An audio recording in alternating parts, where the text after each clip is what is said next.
Hello, hello ẹ̀yin èèyàn wa. Ẹ ṣé, ẹ ṣé àkú àsìkò yìí o. Ẹ kú ìtẹ́tí sọ́nà. Ẹ kú gbogbo àfẹ́rẹ́ yìí. Ee, tẹ bá rí bí mo ṣe weak ṣá, mo weak pẹ̀lú ọ̀rọ̀ sísọ àti everything. Nǹkan tí mo gbọ́. Wọ́n ní kábíyèsí. Wọ́n ní kò jọ pé ó ń sunkún, kò jọ pé ó ń bínú. Wọ́n ní emergency U-turn ní olórí Naomi tó sọ fún kábíyèsí pé ṣé rí 7 days kìíní tán ní after 7 pé kí wọ́n sọmọ lórúkọ ní 7 days àbí nǹkan kan. Ní next 7 days pé ó lóun ò wá o. Ó lóun ò lè wá sí ààfin yẹn. Kí kábíyèsí má wulẹ̀ tán rẹ̀. Ṣé mọ̀ pé ó ti pẹ́ ta tí ń fa ọ̀rọ̀ yìí bẹ́ẹ̀ ní fa nǹkan mi? Torí kábíyèsí kò tiẹ̀ jẹ́ kí ọmọ yẹn mọ what to do. Ẹ wo láti ọjọ́ tó ti ní kí Naomi máa bọ̀ láàfin. Ọmọ yẹn sọ fún kábíyèsí, ó máa dàbí pé bóyá ọmọ yẹn wà, ó stubborn, kò fẹ́ pé bóyá kò fẹ́ gbọ́rọ̀ sí kábíyèsí lẹ́nu. No! Torí ìlera Naomi àti kọ́jọ́ iwájú ẹ̀ kó lè wà brighter.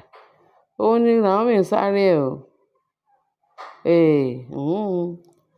Kábíyèsí, òótọ́ ọ̀rọ̀ ni kó má sọ o. Ọmọ yẹn sọ fún yín condition tó fi ń sọ pé òun ò tí ì lè wá sáàfin. Ẹ mọ condition Naomi o.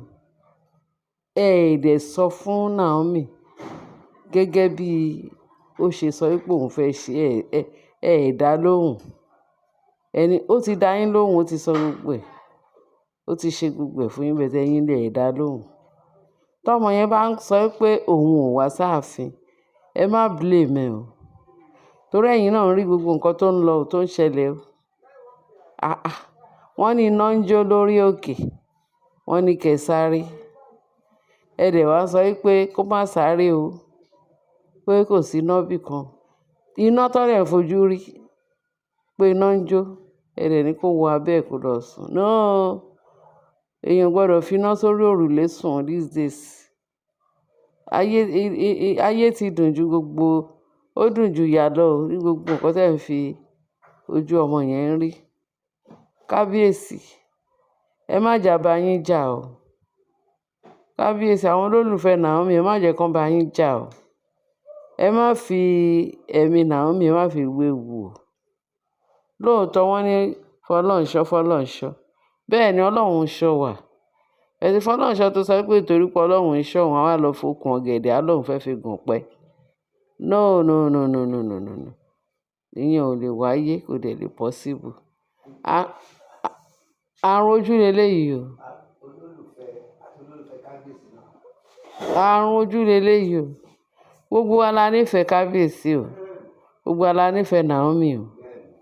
Gbogbo wa la nífẹ̀ẹ́ gbogbo yín.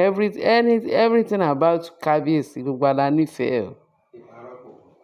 Even bàbá rọ́pò, bàbá dáadáa. Bàbá tó yẹ kó wọ́n fi ń tọrọ bàbá. Ọlọ́run á lọ́rẹ̀ ẹ̀mí bàbá yẹn fún wa. Ikú ò ní jí bàbá yẹn parun ní sọ́lọ́jọ̀. Bẹ́ẹ̀ ni Ọlọ́run bẹ́ẹ̀ máa wo gbogbo yín láwòye lágbára ẹ̀jẹ̀ Jésù. Bẹ́ẹ̀ ni. Á wo kábíyèsí àti gbogbo àwọn ọmọ ẹ̀. Ọlọ́run á bá wa wò láwòye. Á wo tàwọn olólùfẹ́ wa náà o tó ń gbọ́ wa o. Á wo àwọn ọmọ wa fún wa láwòye o.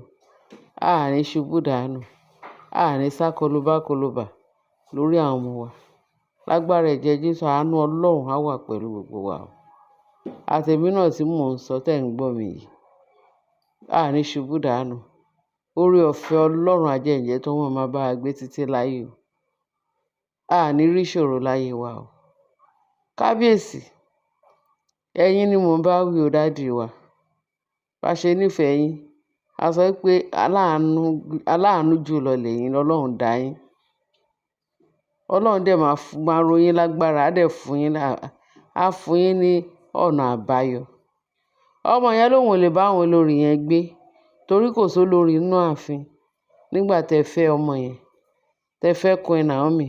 Pẹ̀lú bọ́mọ yẹn ṣe kéré gan, ọmọ jòjòló, ọmọ ẹlẹ́jẹ̀ tútù ni Naomi.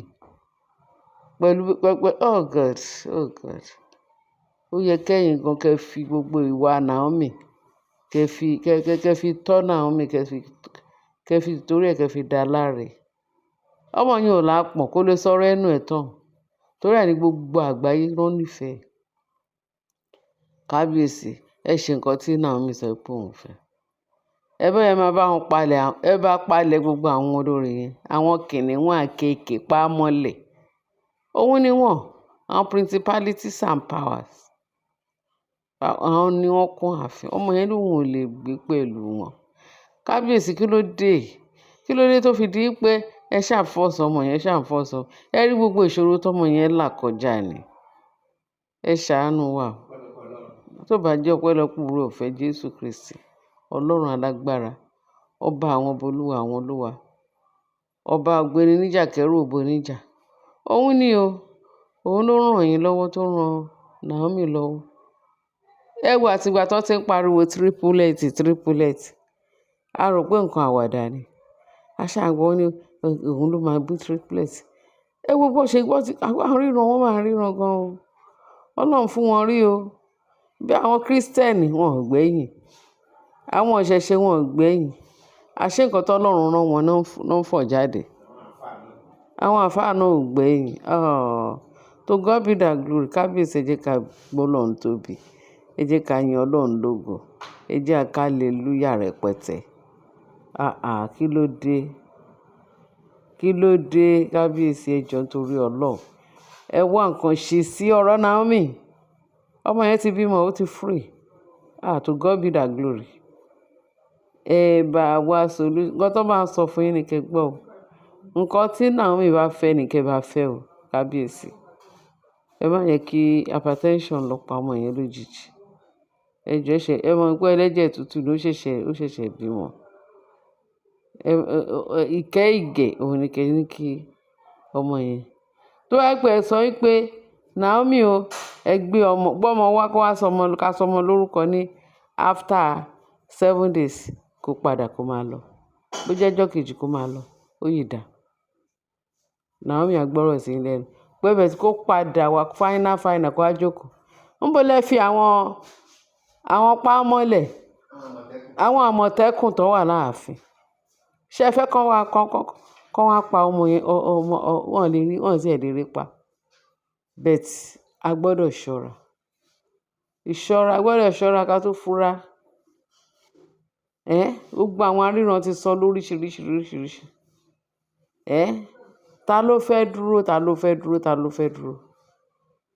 Tí gbogbo àfi tó wá kó gbogbo àwọn sójà wá níjọ́ tó tẹ́ fẹ́ ṣe ìkómọ, kẹ́ kó gbogbo wọn kan surround Naomi. Ìgbésẹ̀ Naomi báyìí tó bá ń bọ̀ kan tẹ̀lé láti Àkúrẹ́ títí dé Ìkirè. Títí tó máa fi ṣe ìkómọ tán, títí tó máa fi wo nǹkan tán. Ẹ jọ̀ọ́ Kábíyèsí, kẹ́ ní kí Naomi padà sí Ìkirè. Títí tẹ́yìn bá ti kó padà sí Àkúrẹ́ àbí kó padà sí Banana Island ibi tẹ́ ra fún, kó lọ máa gbé ń bẹ̀ pẹ̀lú ọlá ńlá tiẹ̀. Ọlọ́run ti dá lọ́lá. Ọlá wo ló tún ju gbogbo eléyìí lọ? To God be the glory. Ìbùkún wo ló ju eléyìí lọ? To God be the glory. Oore ọ̀fẹ́ wo ló ju eléyìí lọ? Tí gbogbo nǹkan tó tẹ́ fi kẹ́ Naomi tẹ́ fi kẹ́. Kábíyèsí, ẹ má yẹ kó dàbí pé bóyá ẹ má yẹ kó ọmọ yẹn má sọ lẹ́nu. Ó máa dàbí pé ọmọ yẹn ò gbọ́rọ̀ sí Kábíyèsí. Ẹ wo gbogbo circumstances tó surround ẹ̀. Kábíyèsí, ẹ ṣọ́ra yín o. Àgbà yẹn fún yín o. Ẹ make ọmọ yẹn happy. Lóòótọ́ gbogbo ayé ló rí pé ẹ try. Ọkùnrin ni yín. Ọmọ Ọlọ́run tó tọ́ ni yín. Igbákejì Olódùmarè lẹ́yìn. Because a rí gbogbo ìwà yín ó sòtú gbogbo aráyé nú. Ó tù wá lára. Ó tù àwọn ààfin lára. Ó tù àwọn Ifẹ̀ lára. Kábíyèsí, a fẹ́ yẹn fún yín o. Ẹ tètè wá bẹ́ẹ̀ ṣe máa ṣe sí o. Àwọn olórin yẹn lọ wọ́ wọn síbì kan. Gbogbo nǹkan tá à ń gbọ́ tán ní Naomi o, mo ní Naomi, tí wọ́n ní Mariam lọ sọná sí ṣọ́ọ̀ṣì, gbogbo ẹ̀ la gbọ́ o. Kò sí nǹkan tó ń fọwọ́ bò nú ẹ̀ o. A tún gbọ́ pé ṣe ló tún sọná sínú Royal Manual. Gbogbo ẹ̀ náà la gbọ́ o. Kábíyèsí kí lè ṣe sí i. A mọ̀ wípé máa ṣe bẹ́ẹ̀ bẹ́ẹ̀ o. Many things kì í ṣe gbogbo nǹkan tá à ń gbọ́. Kì í ṣe gbogbo nǹkan tó ń ṣẹlẹ̀ là ń gbọ́. Ṣùgbọ́n Ọlọ́run á fún yín ṣe o.